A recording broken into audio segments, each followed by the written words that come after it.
Премиерот Христијан Мицкоски информираше дека владата продолжува со засилена динамика во реализацијата на клучните инфраструктурни проекти поврзани со железничките коридори 8 и 10, кои се сметаат за стратешки за државата и регионалното поврзување.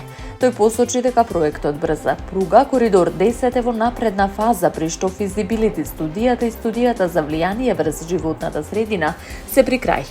По нивната завршна ревизија, која се очекува да биде готова во текот на летото, ќе следува процес на избор на финансиери и подпишување договор за реализација на проектот.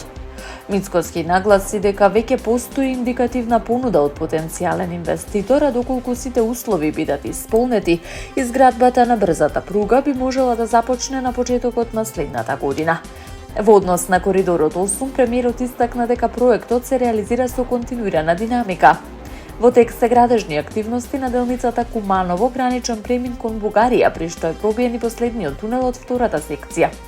Додека првата секција до Белјаковце веќе е ставена во функција. Дополнително тој информираше дека се во тек преговори со Европската комисија, преку планот за раст се обезбедени средства за модернизација на делницата Скопје-Кичево, која вклучува електрификација и замена на железничката инфраструктура.